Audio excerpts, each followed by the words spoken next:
The following episode is brought to you in part by Women in Motorsports North America, a community of professional women and men devoted to supporting opportunities for women across all disciplines of motorsport by creating an inclusive and resourceful environment to foster mentorship, advocacy, education, and growth, thereby ensuring the continued strength and successful future of our sport.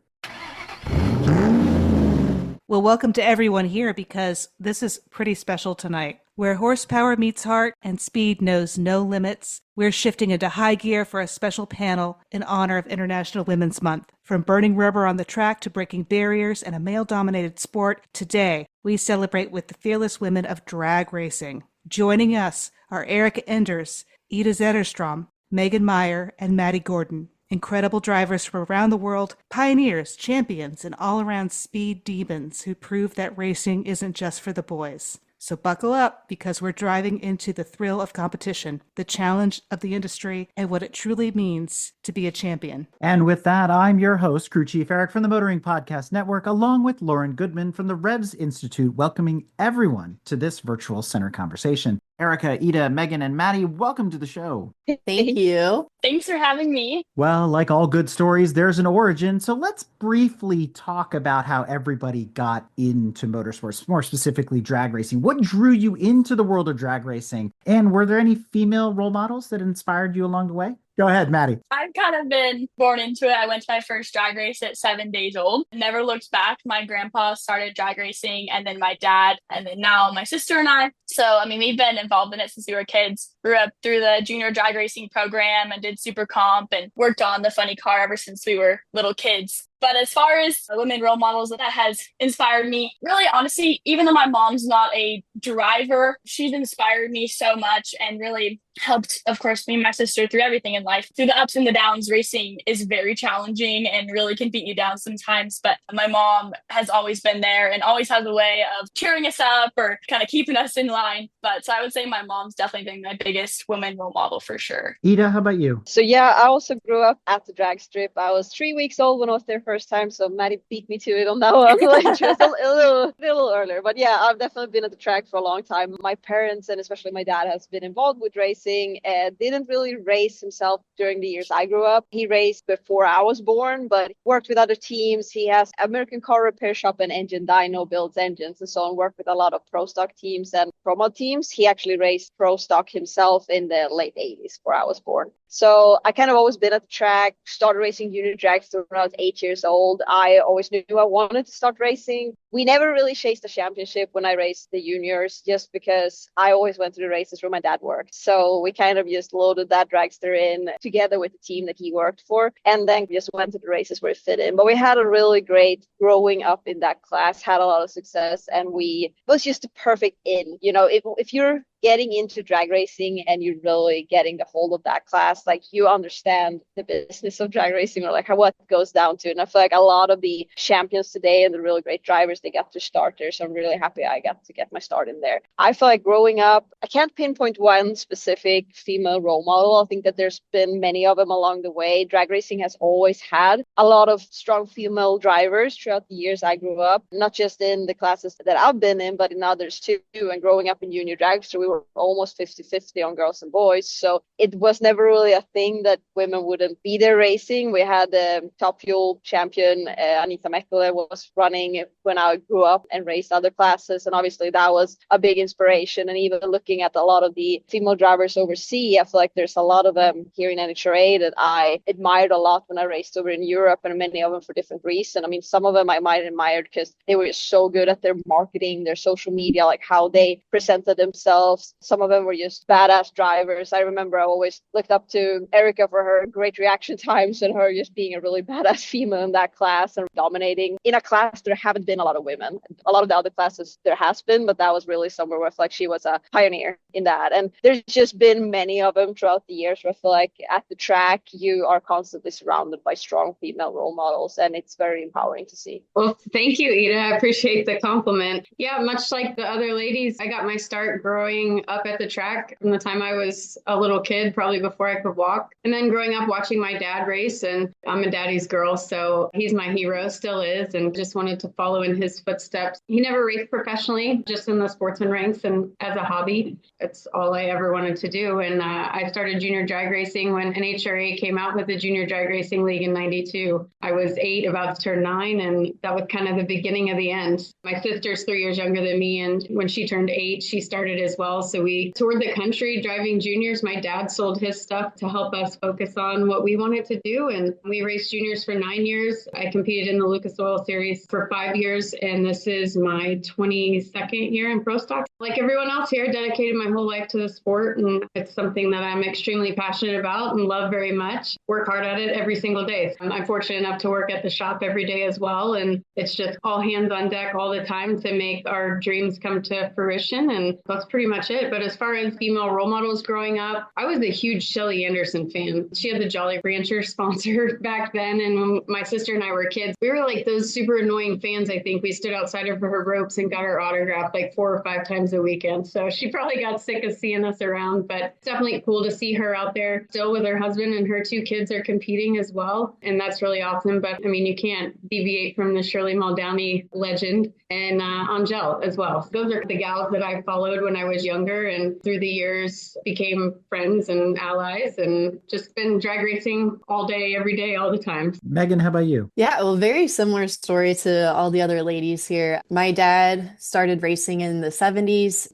I have no idea when my first race was as a kid, but I'm pretty sure I was still, a newborn back then. I got started with junior dragsters when I was 10 years old. Had to wait for my little sister to turn 8 so that way we could get it at the same time. I still remember the day we picked up those juniors. I was completely obsessed. So it was 2 brothers that were aging out, and we got everything that they had because they didn't need anything else anymore, including their fire suits. That was way too big for me, but I put the whole thing on, including like the neck harness and everything, and just would not take it off. And had a very successful career with junior drag racing, won 2 track championships there. And we had such a great community there, just like what Ida was talking about. It was about like 50-50 between boys and girls that we were racing junior dragsters with, and my older cousins were racing with us at the same time. So we had a very good support system because my dad was still chasing NHRA in his top alcohol dragster, so he missed a lot of the races that we had at our local track growing up. And so it was either my mom would load us up in the dually in the trailer and take us there, or my uncle or someone else's parents would have to take us until I was actually old enough to drive myself. And then it's so funny because when my sister and I were in the same class back then, which was the 13 to 18, I'd have her be like the very first car up in the staging lanes. I'd start her junior dragster and set her idle, and then I'd run back. I'd have mine up there at the front of the staging lanes, and I'd wait till everybody else ran, and I'd get my suit on and have someone else's parents start my junior dragster, and I could go and do my run. We learned at a very young age that if we wanted to do it, we had to be very dedicated. We had to give it 100%. And very similar to Maddie's story, my dad made us work on the car nights and weekends. We would rather be out playing with our friends, but we were dedicated to drag racing and still am. For me, growing up, quite a few role models, including Erica, especially when, her movie came out, is right when I was at that perfect age for it. Also, Ashley Force, when she was racing in Top Alcohol Dragster, we were still pretty young. She was sponsored by Barbie. That was at the time where my sister and I were playing with the Barbie dolls, and she was the nicest person ever. And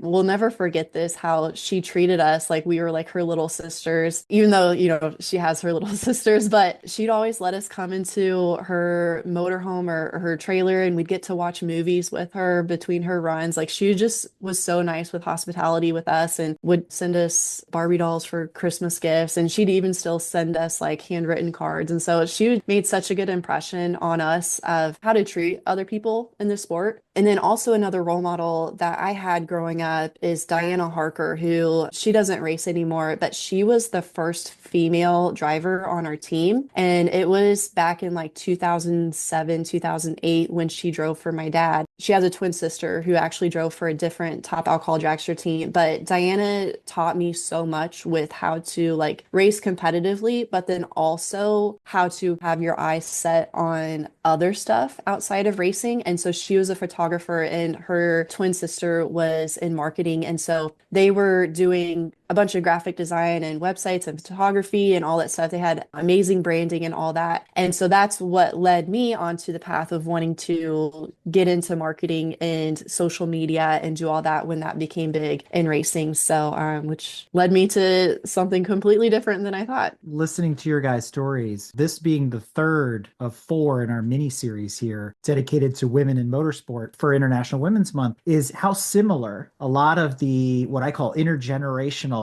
racing there is across all the disciplines. A lot of people are like, yeah, my dad and my uncle and my brothers and my sister. And it's so family oriented, especially short track is very close to you guys in that sort of way. You know, everybody's hands on and this and that. But a lot of us grew up around the track, and some people go away from it. Maybe school gets in the way, they mature out of it somehow. It's just not interesting anymore. And I've always wondered, especially drag racing, how did you stay committed? What kept you there? What makes drag racing so kind of sticky, to use a pun? What was that for you that kept you racing after all these years from coming up as a little kid? You can go, Ida.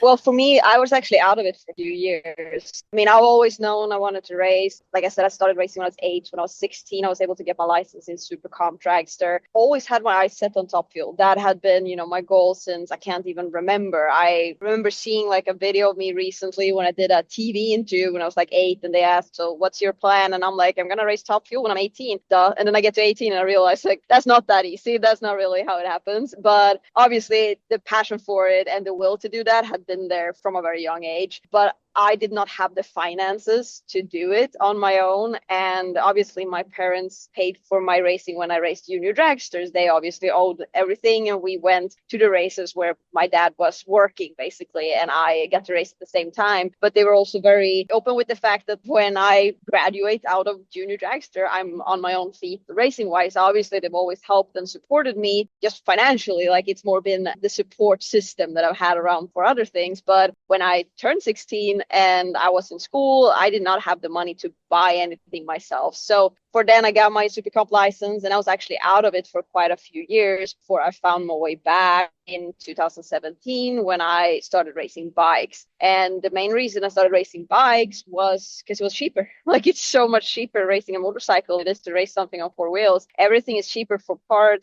just to buy it. The time it takes to work on it can many times be a little less, not a whole lot less. It's still a lot of work on that, but just getting to and from the track, you can easily pair up and have 2 bikes in a van, and then have a mattress and sleep in the van. Like you can do it for a really low cost, and this class was still a pro class. So in US, pro stock bike is a pro class, but over in Europe, the class that I raced, that was super street bike, was also a pro class. So that meant I could do it at a really high level with getting my sponsors, the exposure, and doing everything that I would do in a pro class, but for a lot less money. But the main reason I did that was just because that passion was there. Like even for me being away from the track, all I could think about was how to get back. Like how could I find the money to get in there? I wouldn't say that I had an easy in where it was just, hey, here's a bigger car. Here's, you graduate from one class and you have the opportunity to jump into something else. Like I had to actively take time away from the track to find the money to be able to get back. And that was obviously money from working, but also from sponsorship and like trying just to get all of that together to get back. And that's where the passion comes in. I feel like there's a lot of juniors that race maybe because you have the opportunity, same way that we all did. We had the opportunity there with our parents supporting us to do that on the track. But a lot of the times you see a big percentage of them growing out of it. You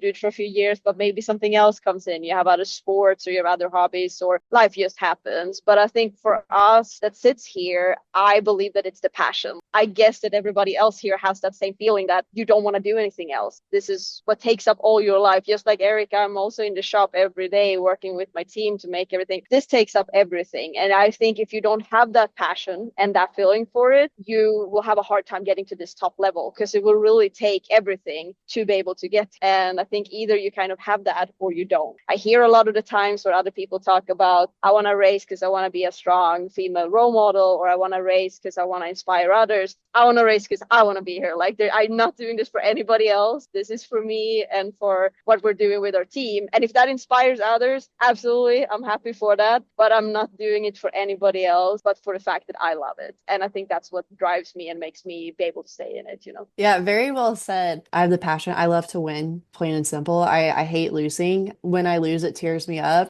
I'll analyze it and be like, where exactly did I go wrong? And how can we fix that so it doesn't happen again? Like with juniors, when I first transitioned to that older age group and had a faster car, I red lit almost every single race that first year. It was like the worst year I've ever had, but I didn't quit. Totally could have and probably wanted to like every weekend, but I knew that like this was what I wanted to do like in my bones and like I had to get better and I wanted to win. My dad always taught us whatever we do, we have to give it 100%. We can't half-ass anything. He always says you're only as strong as your weakest link. And so if the driver's your weakest link on your team, then like you're never going to win a race. So he was always training us be better, be faster, be stronger, whatever we could do to have that leg up on our competition. And so for me, mental, physical strength, that's so huge. I feel like that's what helped me when I did finally go pro in top alcohol dragster. Like I had so much success early on and within a very short time frame because I was very well prepared for that. But I also put in the hours and the years to get to that point. Whereas like when you see kids that their parents just give them everything they want, they don't have to actually work for it. You can completely tell that's not what they actually want to do. Like they're just there because mom and dad want them to be there, or they think that's what they want to do, or they don't want to get a job. So they decide to become race car drivers, or they just want to get famous. And with us having our rental car program, we see that all the time. And you can completely tell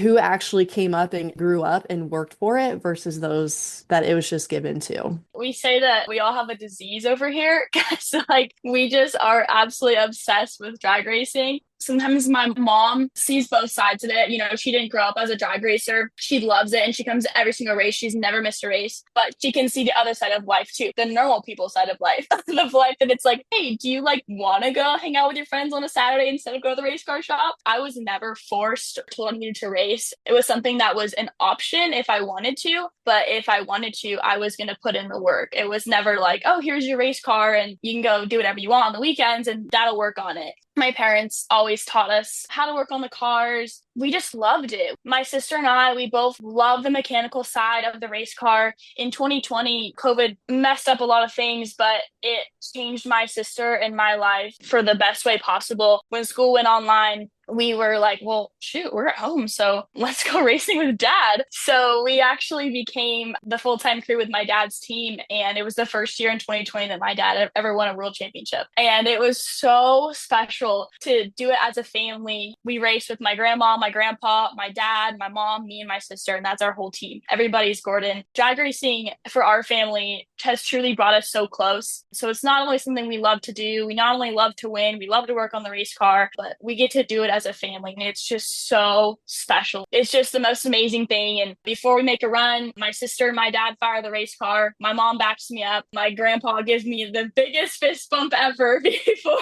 I go into the lights. And it's my life. It's my world. It's everything to me. It's literally everything I do. I don't know what I would do without drag racing, but it's my world. That's what I love. I feel like the four of us are pretty similar in a lot of ways. You know, starting off in junior dragsters as a kid and having really big dreams and feel like you have huge footsteps to follow in. Part of the magic of being a kid is actually believing that it can happen. And we on this call have been really lucky to see it all come to fruition. And I want to focus on, like they did, about the hard work and the effort and the sacrifice that it takes to get to where you're going. And Maddie, you talked about a normal life. What is a normal life? I don't really know. I don't think many of us do. I mean, through junior high and high school, I played stick and ball sports as well. I felt like I was pretty well-rounded. But when it came time to choosing between a volleyball tournament or a track meet or a golf tournament, you know, I always picked drag racing, and eventually everything in my life went to the wayside. And it's hard to be a good friend when you can't attend weddings and baby showers and all the things that are important to other people. And eventually you stop getting invited. So it's all encompassing. It swallows you up. And I think like the best advice that I have heard and that I try to give is like, make sure that it's a true desire of your heart, because if it is not something that you just kind of think you want to do, you should probably not do it. It takes a lot of time and effort. Talk about hours and years and decades. It's everything. And to be able to drive is one thing, but to be really great at it is another. And it takes a whole nother level of commitment. It's definitely tough, but I think what made me stick was just my family's love for the sport and Maddie being left to talk, her saying like it's a whole family deal. And that's what makes everything about it so special is you get to do what you love for a living with the people that you love most in the world. And to be great at something, I think you have to kind of have that positive mental attitude. And Megan talked about physical and mental toughness and all of these things apply. So I think everyone has great stories and things to offer. But the newer generation of drivers and kids, I feel like in any aspect of life, really everybody's about instant gratification and they want the results now and they don't realize what it actually takes to get there. And seeing the dynamic of pro stock change over the years, when I first started, it was kind of like the good old boys country club. I competed with a bunch of middle-aged men and I was 19 years old. So I can't even imagine what they thought about me coming into it, but it's changed. And now I'm one of the ones that's been in the class for a really long time. And you have all these kids coming in who their first experience with it is they get to get in state-of-the-art equipment with really great horsepower and run at the front of the packs. That instant gratification thing like is false hope in a sense that the results are just going to come immediately. 7 years and 7 final rounds before I finally got my first win in pro stocks. But it's awesome that we're able to give these people, like with our team at Elite Motorsports, we have a bring your helmet and drive program. Obviously you have to pay for it, but it opens the door for opportunities like that I wish were around when I was a teenager. It's really cool to see how it's evolved. You know, what made it stick for me was just having that burning in my gut for drag racing and wanting to do whatever it took to make it work. You know, going to college, I picked my electives based around drag racing. I didn't take science. I took meteorology because weather plays a part in drag racing or racing. I was a marketing and business management major because if I wasn't drag racing, I was going to find a way to put the money together, the marketing programs to make it happen if it wasn't for me, for someone else. So it's always been racing. And I guess the one word answer for that would just be passion. Erica, and to all of our panelists, I could listen to y'all talk about your passion and your stories all night long. But for me, my background in terms of understanding the history of motorsport was more road racing. So I'm really fascinated by drag racing. And what I want to know, since I have y'all on the horn right now, what does it feel like? You're talking about sort of like the iceberg, like all of this work, all of this preparation goes into that like one moment there when you're in the seat and it's over like that. I would find it hard to deal with. Like, I would find it hard to deal with the fact that, like, my victory was decided like this and not over the course of, say, 100 laps. Could you walk me through what it's like being in the seat? It takes so much out of you that for me, like it's 5.5 seconds is my pass and then I'm done. That like it's physically like so demanding, not like endurance wise, but like it's like a sprint. And like by the time I'm done with that like 5.5 seconds and I'm getting out of the car, you're trying to like catch your breath. It's so much like G-force and like the acceleration and then the deceleration when your parachutes come out. Like for us, it's like positive 3 Gs off the starting line and then negative 3 Gs when the parachutes come out within 5.5 seconds at 270, 80 miles per hour. Like on your body, it takes a toll. And so that's why, like I was saying, like physical fitness is important, but like mental fitness is too, because you've got to like mentally prepare, like say like you won that round, you've got to do it all over again and get ready for that next competition and just try to keep that momentum going with your adrenaline. So yeah, it's very different. It's a short amount of time, but it's just a sprint, not a marathon. I do definitely agree that mental and physical fitness is very important. Your mental game can make or break you as a driver because everything literally happens so quickly. If you're down on yourself, you're going to have a bad light or you're going to shift wrong or something like that if you're having all these negative thoughts. And so mental fitness is so important and physical fitness is really important as well. And you know, we have a team of 6 people. So I do the clutch in between rounds. And if we hurt a motor or something like that, I go from clutch and I jump on the motor and I'm helping tear it down or take the blower off or go through the blower, whatever needs to be done. You know, last year was my first year driving the funny car and it was really tough. We were at our first race last year. We went to the final round, which was absolutely amazing. And before that final round, I was so beat and I was torquing the clutch. I was putting the last nut on. The wrench slipped off. I literally flew backwards, landed in between the tables, hit both of my wrists lettuce on the tables. And I was like, it was just so much because I was just so tired. I got through it and everything was fine. But coming this season, I started going to the gym, working on my physical fitness so I can be up to par throughout the whole weekend, not just when I'm fresh at the beginning of the weekend. But as far as going through a run, I always say the calm before the storm. When you're just sitting there, the cars in front of you have gone down the racetrack. It's like silent and you're just waiting for them to tell you to fire it up. It's like, I swear you can hear my heartbeat. Like, it's so aggressive. For me, I drive a funny car. So the motor sits right in front of me. I can see my dad and my sister fire it up. And as soon as the motor fires up, it's just business. Like, it just, all the nerves really go away. And especially when they lower the body down, it's weird, but it gets like calming. It's kind of like a calm feeling when they lower the body down, and it just kind of turns into business. You just got to do what you got to do. And I guess you just don't get nervous anymore. At least I don't. Definitely extremely a lot of G-forces and just like what you fiend for every day. What about you, Eric? What about bad lights? What does that mean? I hate them. But doing this for as long as we have, or I have, there are way more valleys than there are peaks, and you just have to try to keep a positive mental attitude about it. Like Maddie said, if you get down on yourself or if you have a negative attitude, it shows on your report card. And Drag Race is an instant report card. You get to see how great you did or how bad you screwed up in a matter of seconds. And at Elite, we always say we win races before we leave the shop. And it's a lot of hard work and effort, but being prepared when you're out in the field, having everything in order for when something does go wrong and you have to thrash and swing engines and change things. And being a driver is one part of it, but also working on the car, adds another aspect to it. And that's something that I enjoy. I feel like working on the car makes me a better driver, understanding everything that goes on. And, after I service the engine in between runs, I go up and meet with my crew chiefs and we go over the data. So it's like super mentally and physically demanding. And then like the fun part of it, right, is when they shut the door and you hit the starter button and everything goes calm. Like Maddie said, the nerves go away. And like, that's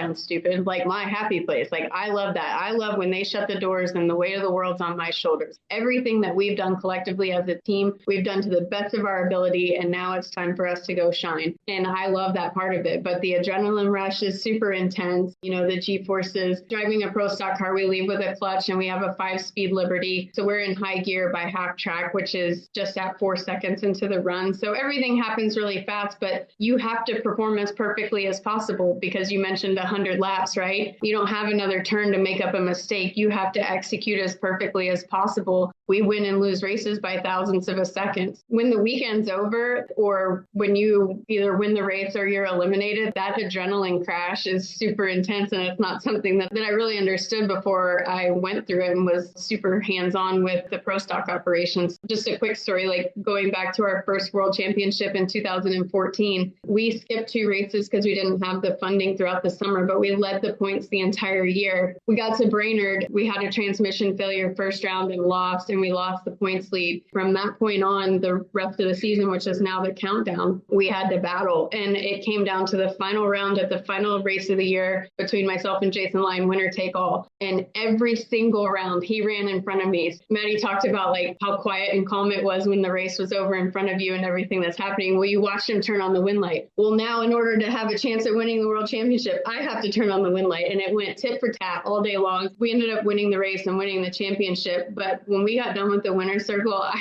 remember laying in the floor of the trailer and I'm like, I don't even have the energy to take my shoes off. The adrenaline crash is definitely real, but it's intense. And that's the fun part. Like when you hit the starter button or when somebody fires your car, that's your and your team's time to shine. And it is like nothing replaces the feeling of turning on the wind light at about 4:30 on Sunday afternoon. Ida, I wanted to ask this. I'm so fascinated by it. Sounds like all the adrenaline of racing that might be spread out over many laps is compressed into just a few seconds. And so the highs are even higher and the lows are even lower. Has that been your experience too? That's what it's sounding like from the other panelists. Everything that the others say is so true. I mean, everything from, we were very much chasing perfection in drag racing. Just like Erica mentioned, you don't have a second lap to make up for a mistake. You can't say, I didn't do that perfectly. I'll make up for it in the other 30 rounds or whatever it might be. We don't have that chance. So if we don't execute perfectly, we're usually out. If we don't get a lucky strike every now and then, and they don't come around that often, then we are out. if we make a mistake. It's such a teamwork. Everything we do in the car, and obviously how the car is performing, how the team is, like all these other girls, I'm very hands-on with the car when we are in between runs. The guys are working on the engine, but I'm mixing my own fuel, I'm fueling the car, I'm doing my shoots. Like all of this take time, and there's no more extra time in between runs. Like you need to hustle as soon as you get back in the pit. There is a big drop of energy because you get back in the pit, you gotta get your fuel down, you gotta get it in the car, you gotta get your shoots in, you gotta warm up, and after warm up you need to get more fuel in the car, mix more fuel, and go put your suit on and head down to the lineup. It's not the actual run. I mean, I run about 3.7 seconds. That's not what wears you out. What wears you out is actually everything around and everything that happens like throughout the whole race weekend. And also, just like Erica said, we win races from what we do in the shop. So there's so much work that has been put in prior to getting there, which means that there's such a long build up until we actually get to this point. And I think that that's what makes these high and lows so much extra high or extra low. For me personally, there's a big toll in your body. Obviously, I experience around positive 60 and about negative 60 when we pull the parachute. So it's a big variation there. It's about 330 plus miles per hour in 3.7 seconds. So obviously, it takes a toll on your body. But when we talk about adrenaline rushes, it's not driving the car that gives me the adrenaline rush. For me, if we do qualifying, like if you don't qualify, you won't make the show. If it's just a normal qualifying session, I don't get any adrenaline rushes. My adrenaline rushes comes from winning. If I turn the win light on, my adrenaline rush. You can almost get like a negative adrenaline rush if you just get so mad at yourself. Usually that's, my experience. But those big adrenaline rushes, those really high peaks, those are when you win. And I think that's why you're so mentally drained after a weekend, because obviously if you lose, you go into your mode of trying to analyze, why did we lose? We do not want to do that again. And you go through all that. But when you win, even like, again, Erica explained, when you go through a long race weekend, there's been so much pressure under so long time, and you turn those win lights on and you get adrenaline, but you need to get back in your mode of blocking everything out and be in race mode. By the end of the day, there's nothing left. Like you don't have any more energy source tap out. You're just drained. And I felt like from the beginning, when I'm in good physical shape and like I eat well, sleep well and all that, the recovery period is a little bit easier the day after. It's still as hard when you come to the races, and you will still get that feeling by the end of race day. But I feel like when I'm in a really good shape, I can recover better the day after. I remember my first races, it was right around COVID and I had been sick and I was just not feeling it. But we won a race, and the day after I felt like I had been hit by a train. Felt like someone ran me over. Like I was just so worn out. And it wasn't because that race was anything extra than the others. It was just my body. I don't think it could take those high and lows going back and forth for a full race day and a full race weekend, basically. This is incredible. This is giving me this window onto a discipline that I know some about. I saw that incredible documentary about Chacha Downey, and I got to hear her talk, which what a trip she is, like a full force of life even now. But I'm also sort of curious about the business of racing. But if there were an aspect of your career right now that you could either get rid of magically with a wave of a wand or delegate to somebody else, costing you nothing, what would it be? I would never leave taking care of my sponsors, because that's one of my highlights. I love taking care of my sponsors and, everything that we do to take care of them. But the pressure of finding money, like right now, I'm in the situation where I do not have a full schedule. I have a 10 race schedule and I am not fully funded. I do not come from money. I don't have any money myself to tap into. And I am really working to make this full season come together and be able to chase the championship. But this pressure of actually finding the sponsors is my hardest point. I feel like taking care of them, even closing the deals, having those meetings, I love it. But getting myself in the room, it's a hustle. And I'm guessing that other people might have felt this too, but I am not an American. I do not have a contact net over here in US. I don't have people I know that I could call that either has money or knows who has money. So pitching myself is what I hate the most. When I'm actually in the room and I can explain what we can do for sponsors, I know we have so much return on investment to offer. And I have closed a lot of business to business deals where we have been able to, help sponsors set up global networks to sell their products, or anything from a marketing standpoint when it comes to social media or in venue, or even doing, a lot of events, whatever it might be. But just that business to business side is something I feel like I'm really good at. But opening that door for myself, basically calling someone and, pitching why they should go for me, that is why I find it's the absolute hardest. What about the rest of our panelists? Are you all in the same boat? Yeah, for me, it would also be setting up the pits because I hate doing that. It's just so repetitive, doing the same thing every weekend. I don't miss having to do that part. I have been very fortunate, in our racing program. My grandparents built a very successful cabinet company in our hometown, and my dad runs it, and I actually work there. I do sales there. I've been very, very fortunate that, I haven't had to go out and find money for our operation. I have so much respect for Ida and everybody out there who has had to go through that, because that is really tough and hard and very difficult to do that. But yeah, so I'm very fortunate in that aspect. But as far as things I would take away, I honestly can't think of anything off the top of my head. I love the mechanic side of it.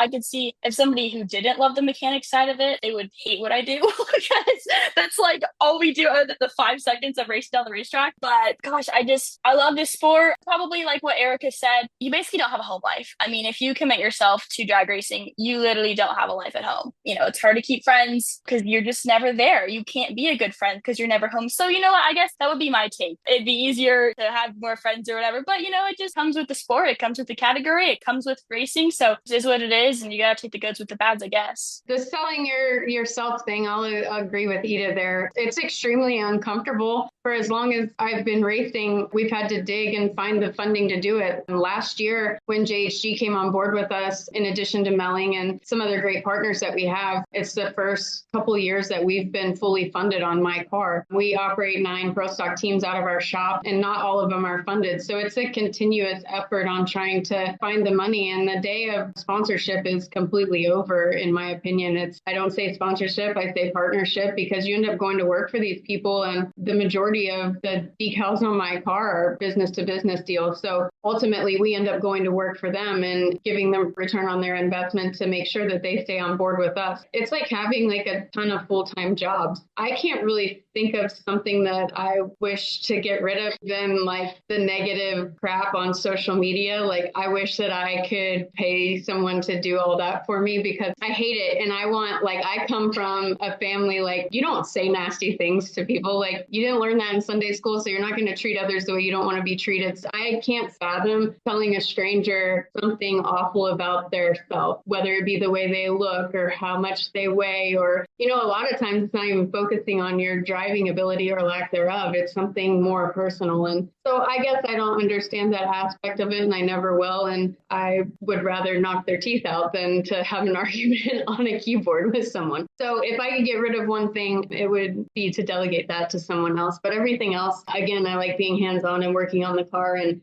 working hand in hand with our partners and having them and their guests out at the racetrack. It's a very unique atmosphere to do business in, a less traditional way to do business. And I really like that aspect of it. So nothing bad except for the negative haters on the interweb. Haters to the left. As we were talking about the sponsors and things like that, like Ida and Erica were talking about like selling yourself and having to go in front of doing your meetings for sponsors and things like that. I have been very fortunate that I haven't had to do that yet. But when we were basically just fully funded by my grandparents' company, we weren't able to really run for a world championship. But when Beta came on board and Lucas Oil and GK, everybody came on big with us in 2020. That is when we won our first world championship, and we were able to get the best of the best parts and the best equipment and all that kind of stuff and run all the races for a world championship. So although I haven't had to do what our hard work like you guys do with that aspect of things, we have been really, really fortunate to have amazing partners who have truly stepped up our program to where we are a world championship caliber car. Here's what I'm fascinated by. Drag racing and its sanctioning body. We're looking at a sport that has a lot of gender parity, when in wider motorsports, we're not seeing the same thing. And to me, I'm sure you all have friends who are driving in other disciplines, or you're a fan of other disciplines in motorsport. So what is it that drag is doing right that other disciplines could learn from? I think NHRA offers a really great platform to kind of stair step your way to the top, starting off with the Junior Drag Racing League. And our entire sportsman organization, you can drive something as slow as a super street or a stalker and go 10, 11, 12 seconds at barely 100 miles per hour, or,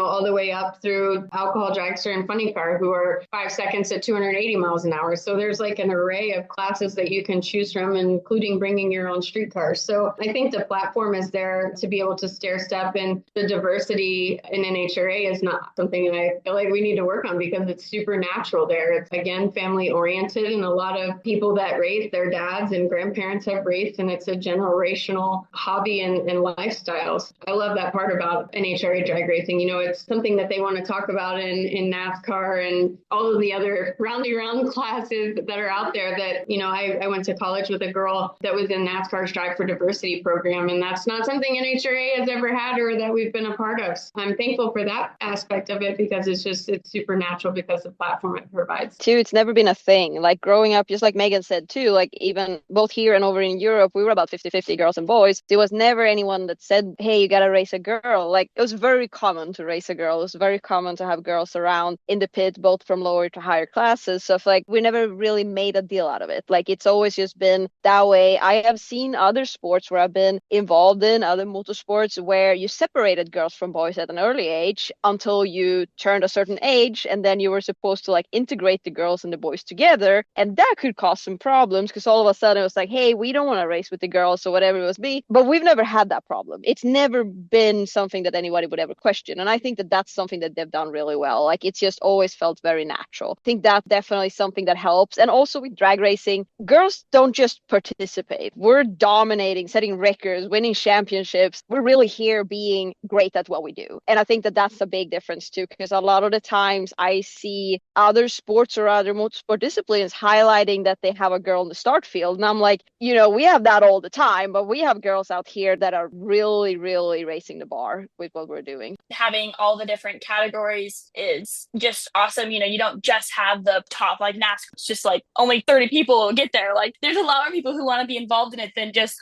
who is at the very top. But all the different variety of classes that you have, I feel like it just makes it so welcoming for everybody, from somebody who just wants to literally bring their Kia out to the racetrack. Like they can race for a win in the win light and get that same adrenaline, whether you're racing 20 miles an hour or 300 miles an hour. You can still turn on that win light and still get that adrenaline rush that we all feed for. I mean, we all shared in our stories. We're all second or third generation racers. So we had the members that were there to support us. And like one thing with my dad is he had 2 daughters. He always wanted a son. He didn't get a son. He didn't treat us any different because of our gender. And I think other people saw that and didn't discredit us because we were girls. That's a really interesting point you make there, Megan, because I was thinking about this. As disciplines go, drag racing has the most, as Lauren put it, gender parity. And then probably behind that is going to be some of, as Erica said, the roundy round or the short tracks and that kind of thing. And then it starts to diminish as you go further and further into sports car and endurance racing and things like that. And I think about this a lot because I have 2 daughters, right? And they've been obviously biased by my background coming from sports car and endurance and road racing and stuff like that. But if my eldest, who's almost 11, came up to you and said, any one of you, and said, hey, I'm interested in racing, but why drag racing? Why should I do this versus something else? What would you say to her? I get this question a lot, whether it's like at the track or in DMs on social media. And like the easiest way to get started is just to go to a race and check it out. Get to know the people that run the track. You could talk to the track operator or manager or like the announcer. They'll point you in the right direction of, oh, you should go talk to this team or this driver,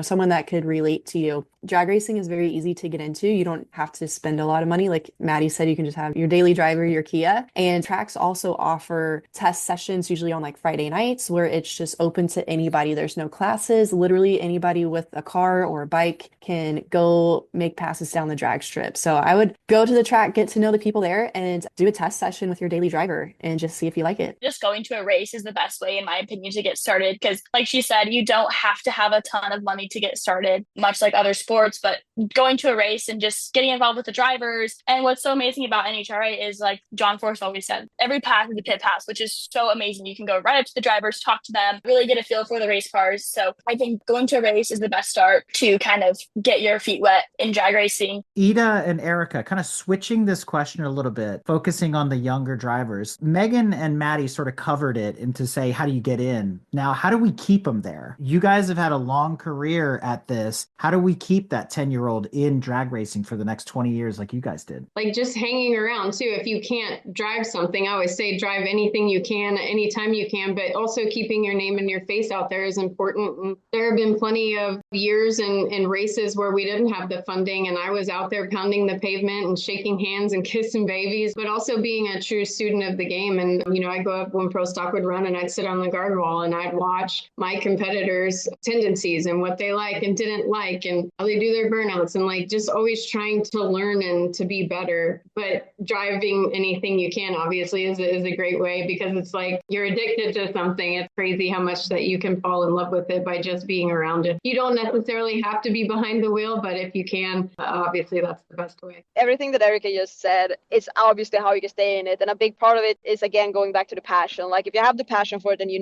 want to be out there. That's when you do all of those things. If you feel like you don't have the passion for it, then you don't. That's usually when we lose them. No matter which age we get them in, that's usually where you realize that maybe the real life on the outside for many people lures more than this, basically. But for me, I've been in the exact situation that she just mentioned, where I don't have the money. Like last year, I raced 8 races, but I was still at all the 20 NHRA events. And just like she said, shaking hands, taking care of our sponsors, meeting people, did interviews, had autograph sessions, like did all of that I would normally do as a driver. I also mixed the fuel and fueled the car and so on for my teammate. So I was basically doing all the driver duties except for driving the car. And it's the same this year. I will not be racing a full schedule as it looks right now, but I will still be at all those races, still meet all the people, take care of our partners, and obviously have a lot of stuff lined up at the track. I'm actually taking a announcing side gig, so to say, with NHRA on the side, where I'll be one of their in-venue announcers for that. And that's again to try and meet people, be in front of our partners' eyes or new potential partners, and also learn more. Everything you do out there is to get better. This is stepping out of my comfort zone again, like doing this announcing. English is my second language. This is not in my comfort zone, but that's how you grow. So I know that the more I do it, the better I'll feel at it. And I do feel like doing stuff like that is also going to help me in my own interviews when I'm in the car and I'm on the other side of the mic. And all of these are opportunities to learn, opportunities to meet new people and put your face out there and show that your passion is here and this is what you want to do. So I feel like you just have to try and open all those doors and be open to,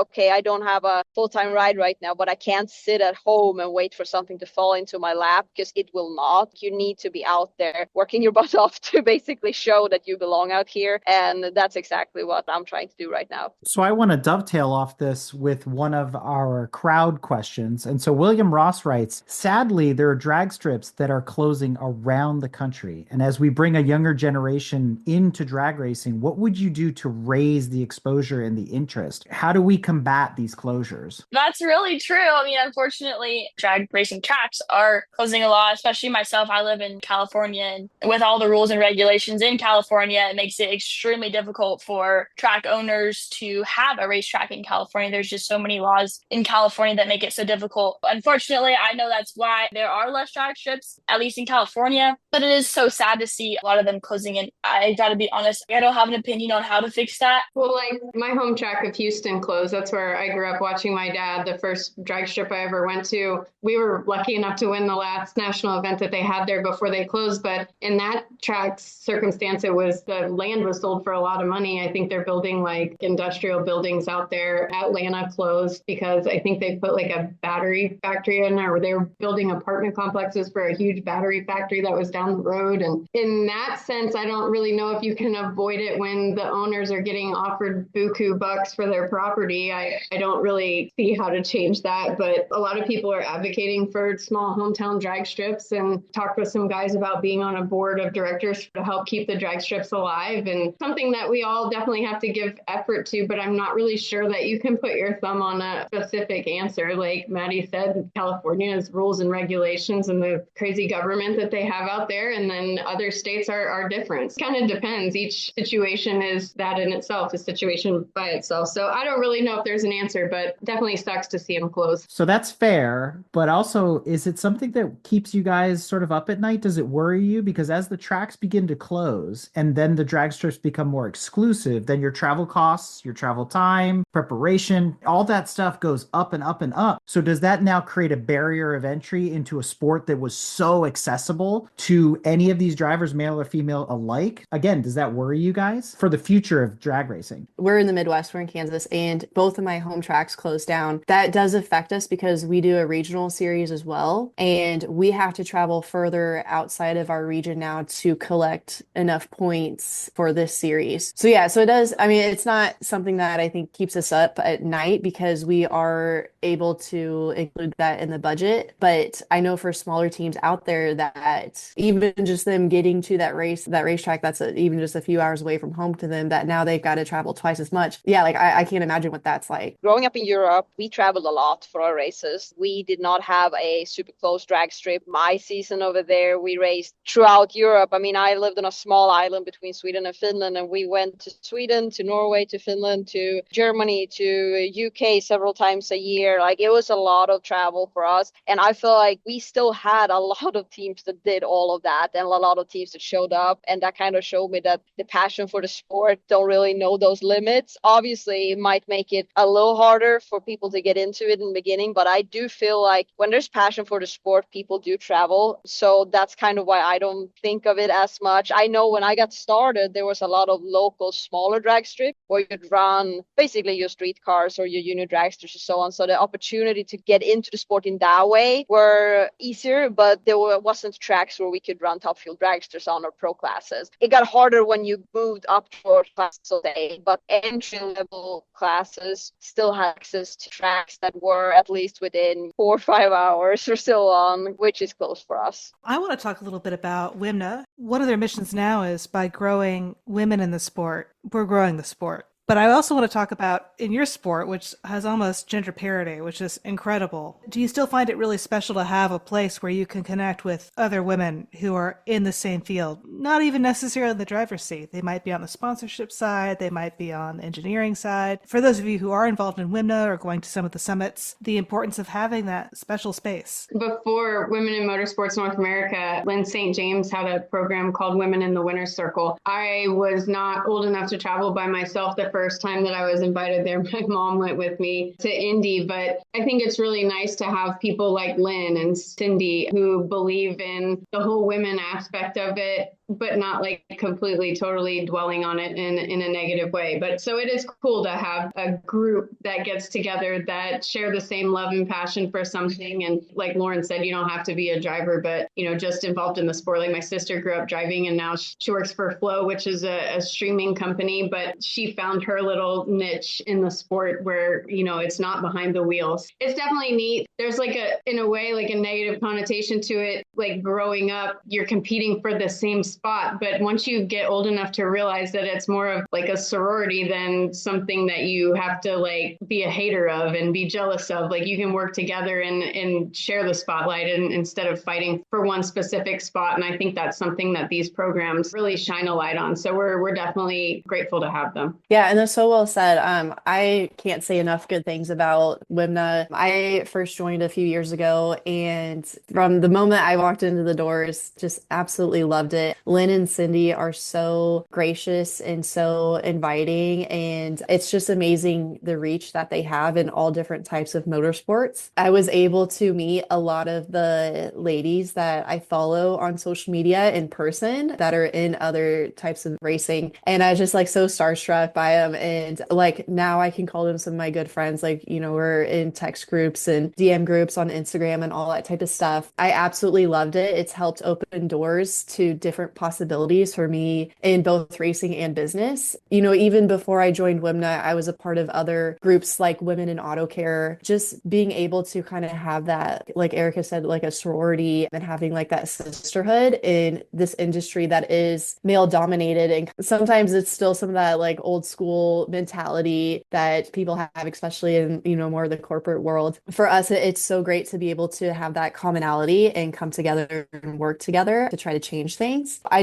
absolutely loved it. It's helped change my life, and I will be WMNA supporter forever. First like official interaction with the WMNA program. I have briefly chatted with Sydney before, you know, back in PRI and stuff. It is so cool. I did see all the social media stuff that was done at PRI, and it is such an amazing group of women and just such a great thing to have. You know, I think everybody in drag racing is very supportive, very welcoming, very kind, and it is really cool to kind of have those little groups and just, I guess, like a gathering for all the women. I guess we all kind of embark on the same journey and share the same passion. So it's just really a really cool group that WMNA has created. Lynn and Cindy's energy is very nice to be around. Like it inspires you to see their energy and their passion for it. I think that was something that struck me right away when I went to my first WMNA event last year at PRI. Just basically the energy that they had and the energy that they kind of projected into this whole project. And I think that was very cool to see. Obviously, like Megan said, very nice to be able to meet people at a place where you might have been following them for years on social media and it felt like you already knew each other, but you have actually never met in person, and you got that opportunity to do that. I think that was very cool. We also had some really good speakers when we were there that we could hear about some really passionate stories and just be able to see another side of it. And something that struck me again then was just how inclusive drag racing is, because we get to hear stories or groundbreaking moments in other forms of motorsport where I noticed that it struck me that, hey, that, you know, happened a long time ago in drag racing, where I kind of reminded me of how good we have it in drag racing with all of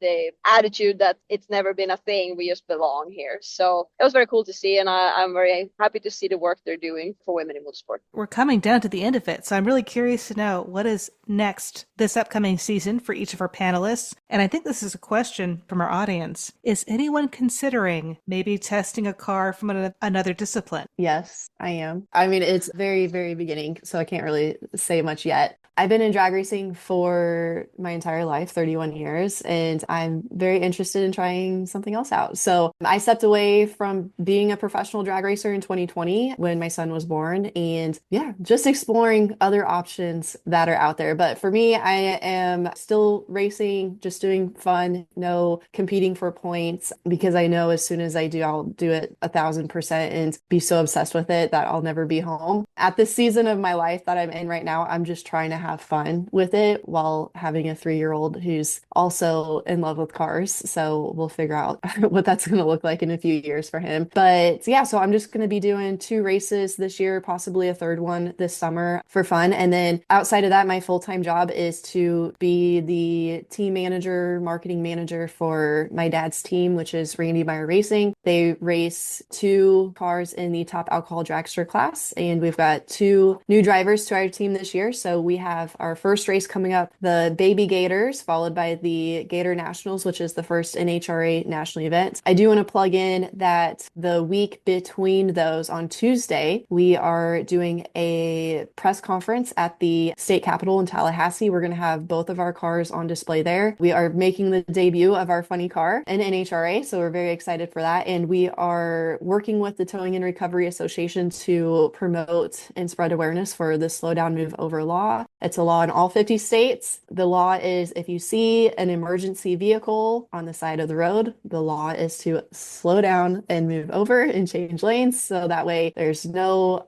other incidents where someone might get struck, especially, with distracted drivers and all that. And I could go on about that forever, but my parents and I also have a background in the towing industry. So does my uncle. And unfortunately, in 2021, he passed away on a towing recovery job. So ever since then, we've been very passionate about trying to spread awareness for us. So we're very excited to do this really big press conference. We're going to have members from the Senate there as well that will be speaking with me, as well as government highway officials, first responders, emergency workers, and of course, we're going to have as many tow trucks there as we can on display as well. So very excited for that. This is going to be my second year in Tobacco Funny Car, which is like literally so crazy to say because I've dreamed of that my whole entire life. But this year, we're very fortunate that all of our sponsors from last year have stuck with us, very loyal to us, which we appreciate so much. We do have some really exciting stuff on the horizon coming up next year. But as we come into the second year of my Tobacco Funny Car career, we're hoping to chase the World Championship. We're going to run enough races to technically qualify for that.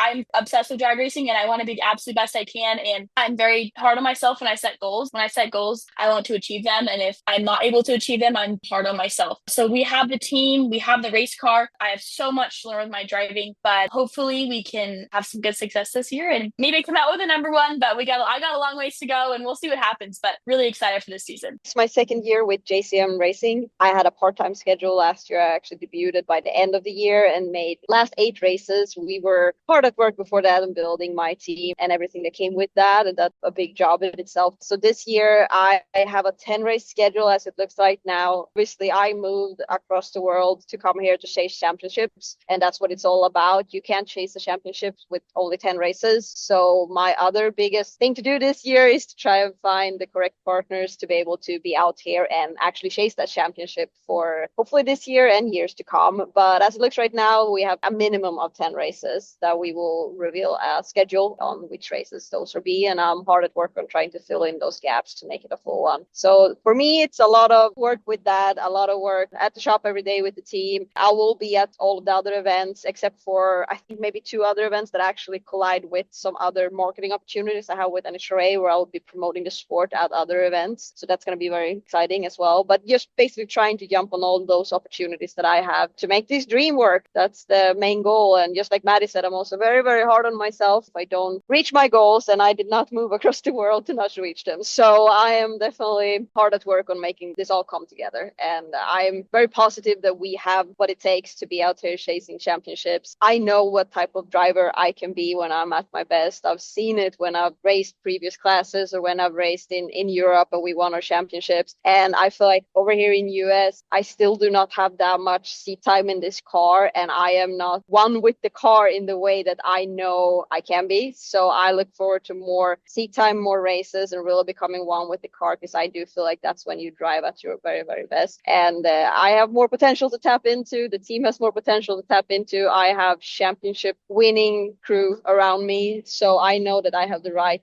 guys in my corner, and everybody working on my car and with my team are absolutely the best. And I feel like we have so much out here to still prove, so to say. And when it comes to other forms of racing, I have run other bikes or cars, not professionally. I mean, my boyfriend raced motocross, so we did go out and run a lot of motocross years ago. So I always loved that, but it's something I haven't done in a few years now. Did recently go to an off-road event called King of Hammers with the VP Racing and got to run in a trophy truck, and it was definitely eye-opening. I do feel like that's something I would at one point like to try. Not to race, I would say, because drag racing has my full attention, but if I could dabble more into stuff like that, I feel like it was really cool. It was actually something I've never seen before. And I'm actually going to sprint race, and I've never been to a sprint race before either. So we'll see what I feel about that. I'm trying to check off all these new experiences on my list, and I'm loving it. Well, Erica, you've collected enough rings and you're starting on your second hand. Are you going to fill out all the fingers? Is going to be a ring for every finger? What's next for you? You've done it all. Oh, I still have a lot of goals. I feel like, I mean, we've definitely been fortunate to click a lot of them off, but I think the one that hangs over our head right now is our 50th national event win. On the heels of winning back-to-back championships, I had a really lackluster season last year. We started off with a bang. We won the Pro Superstar Shootout, went to Gainesville. That race I tried to win for 20 years in Pro Stock and never was able to until last year. So we won the Pro race and we won the Gator Nationals, and then had some final round appearances throughout the year, but never able to seal the deal. So it was kind of like one of those things, like getting my first win, right? Like it's right there within reach, but you just can't seem to get it done. So that 50th one is on the horizon, and in a couple weeks in Gainesville, it marks a year since I've been in the winner's circle, which really doesn't make me happy. But, you know, I've kind of buried myself in work and helping my teammates, and, you know, my teammates, Aaron Stanfield and TJ and Jake Coughlin, had really, really successful years. Aaron was in the hunt for the championship right down to the wire last year. So that was fun to be a part of. But I think just checking off the number 50th, and then obviously every driver's goal is to win a world title. And we've been so blessed to be able to have accomplished 6 of them. But to get the 7th would put us in really cool territory. I think the only ones that have more would be John Force, Bob Glidden, and Tony Schumacher. So it'd be uncharted waters for sure to win the 7th. So that's obviously a goal, and we have to take action to accomplish that. So, having the year that we had last year, for me personally, getting mad and wanting to improve. When I saw the stats at the end of the year, I was really disappointed in myself, and that, the other ladies talking about how when you set a goal and you want to win and you hate to lose and you're hard on yourself if you don't accomplish those goals. Well, my goal wasn't accomplished last year because of me. So I really just want to dig deep and get hungry and get mad. And, I came out swinging in 2022 because I was just, for lack of a better way to say it, I was just pissed off at a lot. And I came out swinging, and my team and I had our best season in my career. We won 10 races and went to 13 final rounds in 18 events. So it was a really cool year. So anyway, I want to have a better year than last year. I set realistic goals, but to click off the number 50 and, to contend for a 7th world title would obviously be a dream come true. But again, we've got really great partners with JHG and Melling and C-Tech and CHE and Gallagher. I mean, without these people's support, we wouldn't be able to do what we love. So they're first and foremost, but having a solid, huge team like we do and all working together, I think the sky is the limit for us. I'm going to put my head down and go to work. Well, ladies, we've reached that part of the episode where I get to turn the mic over to our title sponsor, the International Motor Racing Research Center, for some closing thoughts. Ladies, this has been truly a treat.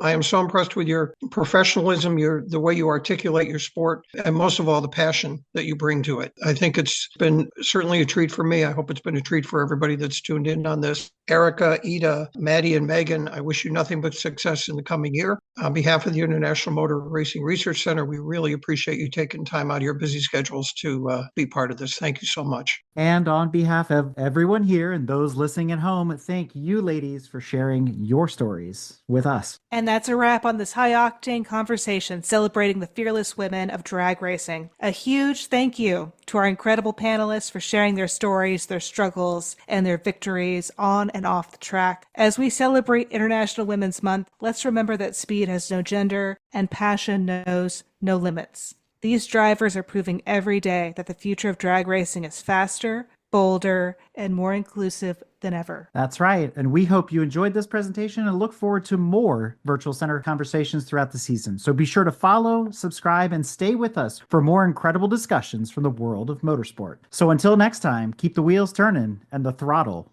wide open. Thank you. And with that, ladies, I can't thank you enough for coming on and sharing your stories. You are an absolute inspiration and role models, I think, for every other discipline of motorsport that's out there. We have a lot to learn from drag racing. We really do. So thank you for doing what you're doing. Thanks for having us. Yes, thank you for having us. Ladies, that was really terrific. Thank you. Thanks for having us. Yeah, Yes, absolutely. thanks, Thank guys. you guys for the invite. Best of luck this year. We'll see you soon. Bye. Thanks, ladies.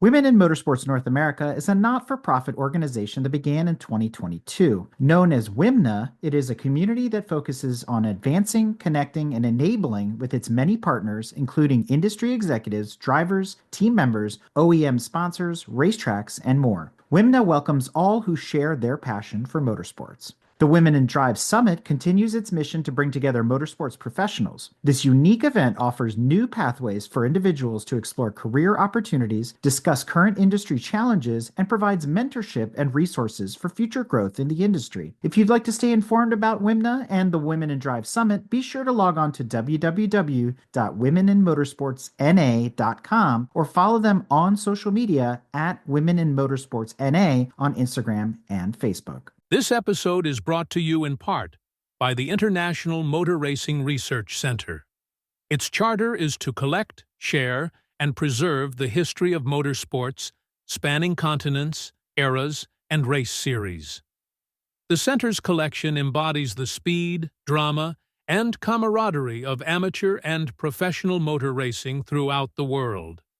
The center welcomes serious researchers and casual fans alike to share stories of race drivers, race series, and race cars captured on their shelves and walls and brought to life through a regular calendar of public lectures and special events. To learn more about the center, visit www.racingarchives.org. This episode is also brought to you by the Society of Automotive Historians. They encourage research into any aspect of automotive history.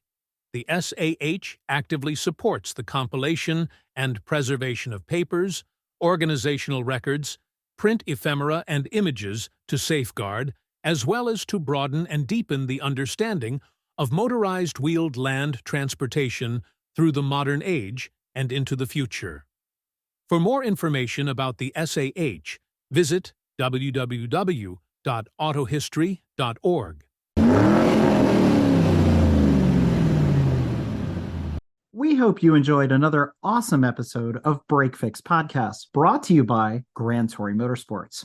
If you'd like to be a guest on the show or get involved, be sure to follow us on all social media platforms at Grand Touring Motorsports. And if you'd like to learn more about the content of this episode, be sure to check out the follow-on article at gtmotorsports.org. We remain a commercial-free and no annual fees organization through our sponsors, but also through the generous support of our fans, families, and friends through Patreon.